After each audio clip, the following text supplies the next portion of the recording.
लोगों में तो अभिमान छा गया है धन का। ये इनके अंदर का अभिमान ही है जो इनका नाश कर देगा।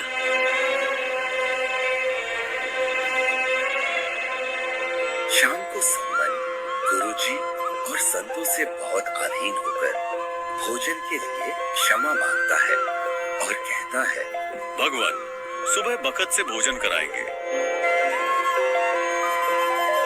ठीक है बेटा, जल पिला दे एक एक गिलास। जी गुरुजी।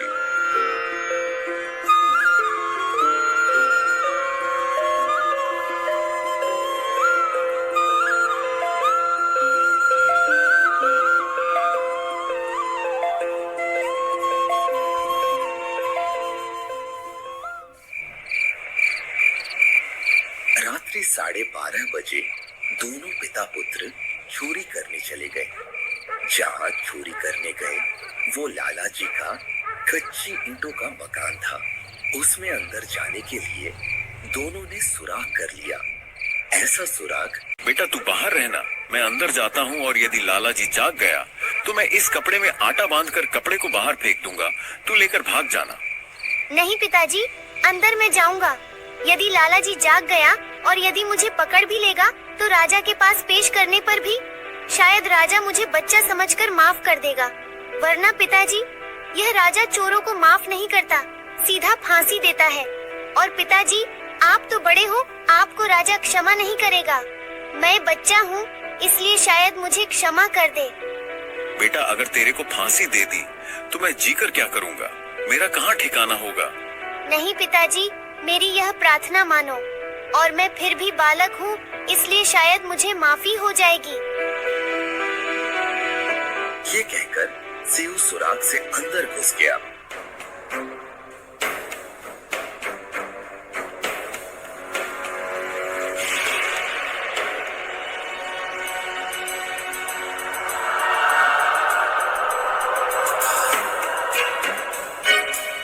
बेटा सिर्फ 3 सेर आटा लाना, 3 सेर से ज्यादा नहीं लाना।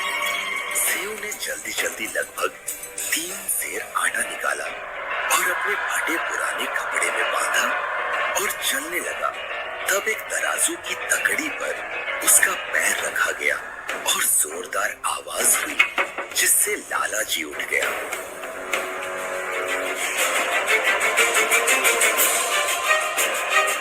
चोर चोर चोर।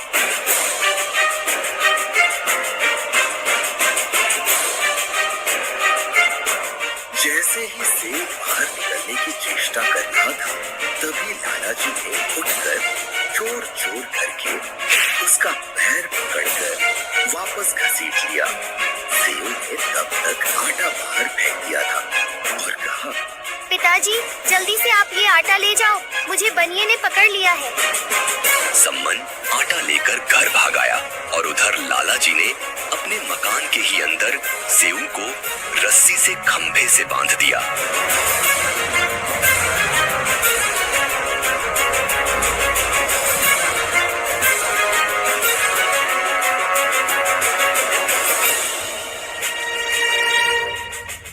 कौन है तू, किसका पुत्र है? जी मैं सम्मन मनियार का पुत्र हूँ, मेरा नाम सेऊ है। अच्छा तो तुम हो, आज भांडा फूटा है तुम्हारा। दिन में तो तुम भगत बने फिरते हो, बड़ी बड़ी ज्ञान की बातें करते हो और रात में चोरी करते हो। कल सबको बताऊंगा और सबके सामने तुम्हारी असलियत बताऊंगा कि तुम कैसे भगत हो। लाला जी आप इतना गुस्सा क्यों हो रहे हैं? हमने सिर्फ 3 सेर आटा ही तो लिया है। हमारे घर हमारे गुरुजी आए थे, उनको भोजन कराना अनिवार्य था और हमारे घर पर आटा नहीं था, बस इतनी सी बात है। हम चोर नहीं हैं, बाद में हम आपका आटा जरूर वापस डाल जाते। अच्छा तुम्हारे गुरुजी आए हैं, ठीक है अब समझ गया मैं। वो चोरी कराने आते हैं, वो इसलिए आते हैं ताकि तुमसे चोरी करा सकें। चोरी करते हो और बात बनाते हो बड़ी बड़ी। अब सेऊ ने सोचा कि ये बात तो और बिगड़ गई। अब ये राजा से कहकर गुरुजी को भी सजा दिलाएगा। सेऊ विवश था। उधर सम्मन घर पर आटा लेकर पहुंचा। सम्मन को अकेला देख नेकी ने पूछा, बेटा कहाँ है? वो तो बनिए ने पकड़ लिया। यह तो बात बिगड़ गई है। राजा अब लड़के की पहचान करवाएंगे और पहचान होते ही राजा के सैनिक हमारे घर अभी 1-2 घंटे में ही आ जाएंगे। फिर गुरुजी को पकड़ेंगे और कहेंगे कि यह कराता है चोरी। ये कभी चोरी नहीं करते थे, आज ये आया है तो इसने चोरी कराई है और सेठ गुरुजी को दंडित करवाएगा। नेकी ने अपने दिल पर पत्थर रखकर सम्मन से कहा, समय बहुत कम है, आप जाओ, किसी भी तरह बेटे को पहला फुसला कर उसका सिर काट लाओ।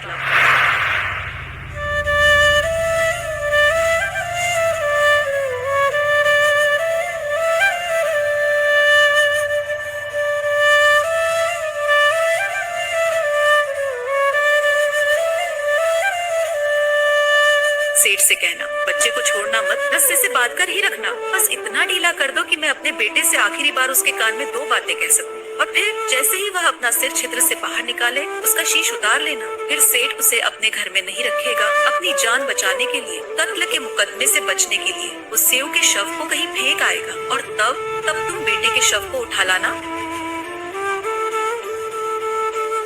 नेकी ने सम्मन के हाथ में एक बहुत बड़ा छुरा दिया और सम्मन उस छुरे को लेकर अपने बेटे का सर काटने चल पड़ा।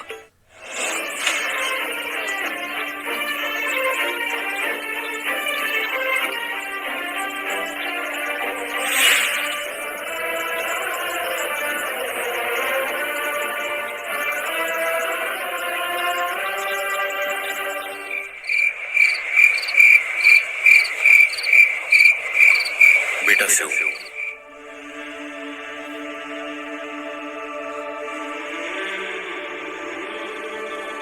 बेटा बस 2 बातें करनी है तुझसे। कल शायद तुझे मार दिया जाएगा बेटा, पता नहीं फिर मैं तुझसे कभी मिल पाऊं या नहीं। और मैं आखिरी बार तेरे कान में कुछ कहना चाहता हूं। मासूम सेव ने आंखों में आंसू लिए लाला जी से कहा, लाला जी मुझे बस कुछ 2 बातें करनी है। बाहर मेरे पिताजी खड़े हैं, मुझे बस एक बार, सिर्फ एक बार उनसे बात कर लेने दो। नहीं, तू भागना चाहता है? नहीं लाला जी, मैं भागूंगा नहीं। मेरे पैर का रस्सा कसकर बांधे रखो। बस इतना ढीला कर दो कि मैं अपना सिर बाहर निकाल कर बस आखिरी बार अपने पिता से सिर्फ 2 बात कर लूं। अब सेठ ने सोचा कि ज्यादा कुछ चोरी तो की नहीं है, इसलिए रस्सा थोड़ा सा ढीला कर दिया, इतना कि सुराग से सिर्फ सिर बाहर निकाल सके और खंभे से बांधे रखा। सम्मन सेव का बाप था, उसमें ममता उमड़ आई और बेटे का सिर काटने के लिए बाप का हाथ नहीं उठ पाया। पीछे को हाथ करके स्तब्ध रह गया, ना हाथ आगे कर पा रहा था, ना सर काटने की हिम्मत कर पा रहा था। सम्मन की आंखों से आंसू बह रहे थे। सम्मन हाथ पीछे किए हुए पत्थर की तरह खड़ा रह जाता है। सेव चाहता था कि उसका पिता उसका सिर उतार कर ले जाए। तब सेव ने पिता को उकसाने के लिए कहा, पिताजी मेरी बात सुनिए, अगर आप सच में मेरे पिता हैं, अगर मैं आपका ही अंश हूँ, तो आज मेरी बात माननी ही पड़ेगी। नहीं तो समझ लूंगा कि मैं आपका बेटा नहीं, किसी गैर की संतान हूँ। आज मेरा सिर काट दो पिताजी, नहीं तो गुरुजी का कोई ठिकाना नहीं है आज।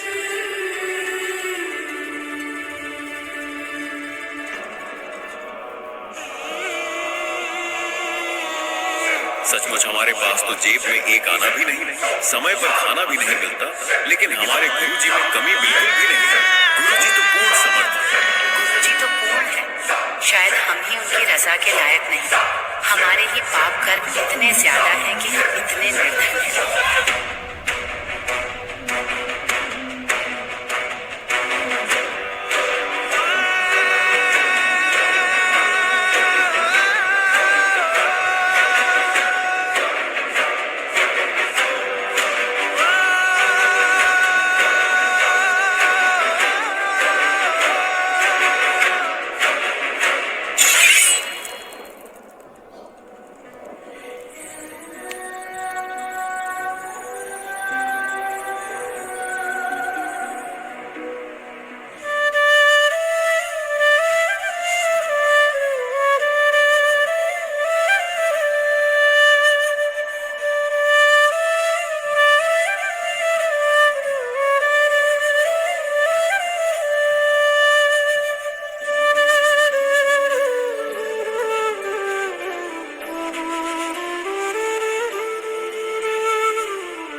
गया, सारी बात बिगड़ गई, सब उल्टा पड़ गया।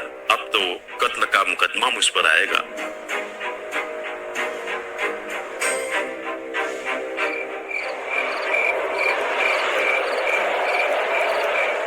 सबूत मिटाने के लिए सेठ ने झटपट उस लड़के के शव को घसीटा, रात के अंधेरे में सुनसान जंगल की ओर गया और उसे एक ईंट के पजावे पर खड्डे में फेंक दिया। फिर जल्दी से वापस आकर उस सुराख को रेत मिट्टी लगाकर मरम्मत करने लगा और ऐसा कर दिया जैसे वहां कोई कुछ हुआ ही नहीं था।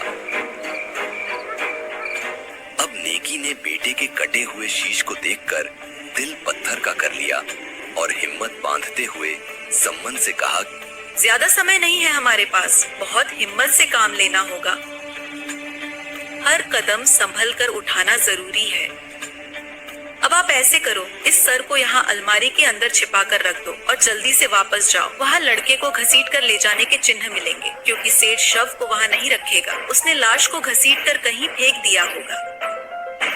शव के घसीटने के निशानों के पीछे पीछे जाओ और जहाँ उसने शव डाला होगा वहाँ से बेटे का शव उठा लाओ, क्योंकि अगर किसी को पता चल गया कि कत्ल हुआ है तो बात दूर तक जाएगी और फिर छानबीन होगी और फिर सब बर्बाद हो जाएगा। गुरुजी की इज्जत मिट्टी में मिल जाएगी।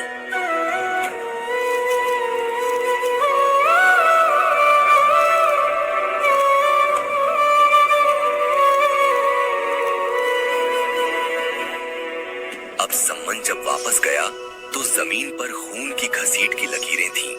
उन घसीट के निशानों के पीछे पीछे गया और खड्डे में से बच्चे के शव को उठा लाया।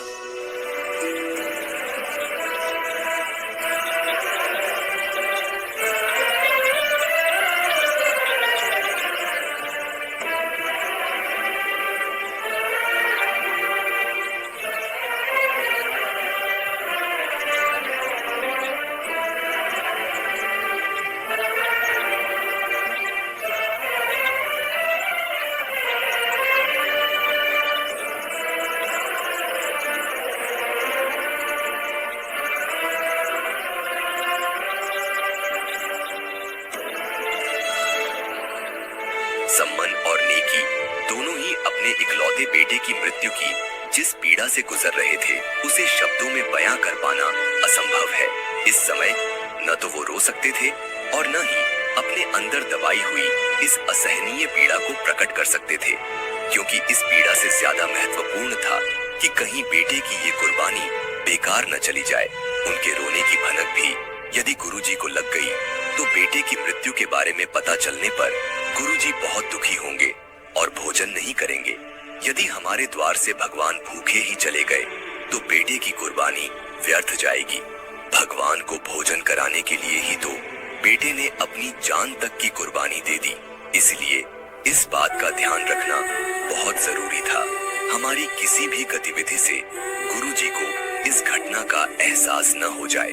उन्होंने अंदर ही अंदर अपने कलेजे के टुकड़े को खोने की असहनीय पीड़ा को सहन करके अपने अंदर उमड़ रहे पहाड़ जैसे दुख के तूफान को दबा रखा था। दोनों ही गहरे सन्नाटे में स्तब्ध और बिल्कुल चुप थे। दोनों ने ही अपनी पीड़ा की दर्द भरी चीख को चुपचाप अंदर ही अंदर घोंट लिया और दोनों ने आपस में सिर्फ एक ही बात की सलाह की। सम्मन ने गहरी दुखी ठोस आवाज में हिम्मत करते हुए नेकी से कहा, कल जब गुरुजी चले जाएंगे उसके बाद हम बच्चे का अंतिम संस्कार करेंगे।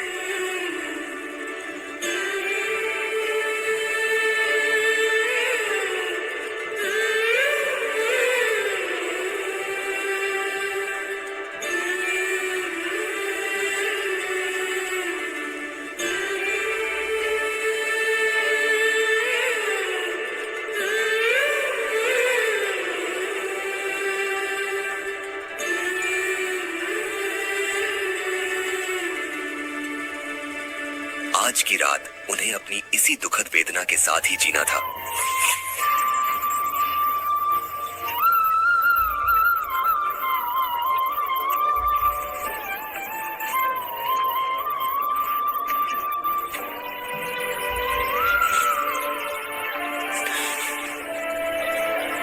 खामोश पत्थर बने इस असहनीय दर्द के घूंट को चुपचाप पीते हुए अपने कष्ट को दिल में ही दफन कर, अपने हृदय को कठोर कर, उन्होंने खुद को ये बात समझा ली थी कि इस समय उन्हें बहुत सहनशीलता से काम लेना होगा। वो टूट नहीं सकते, अभी बिखर नहीं सकते, उन्हें किसी भी हालत में कमजोर नहीं पड़ना है। अपने आंसुओं को रोककर अपने दुख के घूंट को चुपचाप पीना होगा ताकि किसी को पता न चल जाए। अपनी पीड़ा को अंदर ही अंदर दबाकर दोनों ही अपने आप को संभालने की कोशिश कर रहे थे।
भोजन तैयार है, गुरुजी को बुला लीजिए। जल्दी भोजन करा देंगे, फिर गुरुजी बखत से प्रस्थान कर जाएंगे।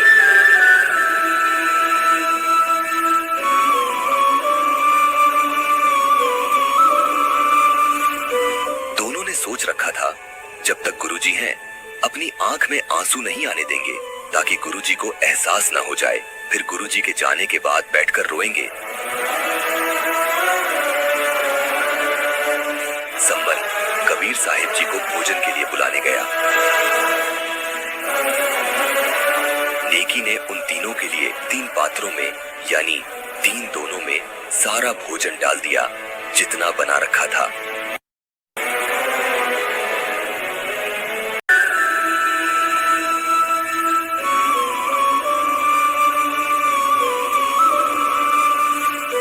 दोनों ने सोच रखा था जब तक गुरुजी हैं, अपनी आंख में आंसू नहीं आने देंगे ताकि गुरुजी को एहसास न हो जाए।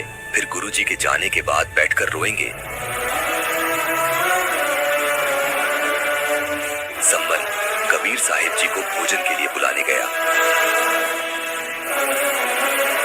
नेकी ने उन तीनों के लिए 3 पात्रों में यानी 3 दोनों में सारा भोजन डाल दिया जितना बना रखा था।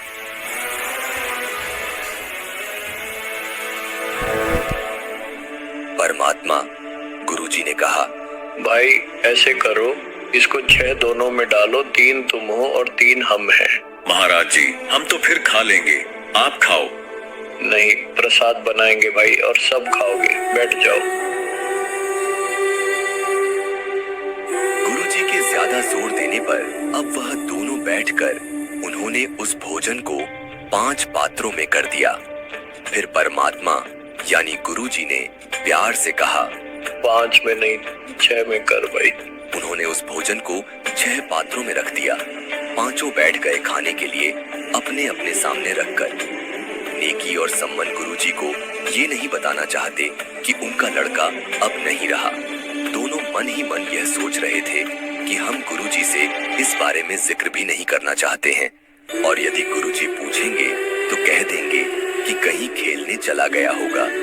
गुरुजी तो अंतर्यामी थे, उन्होंने कुछ नहीं पूछा और कहा, आओ सेव जीम लो, ये प्रसाद प्रेम, शीश कटते चोरों के प्रसादा को तक सेव।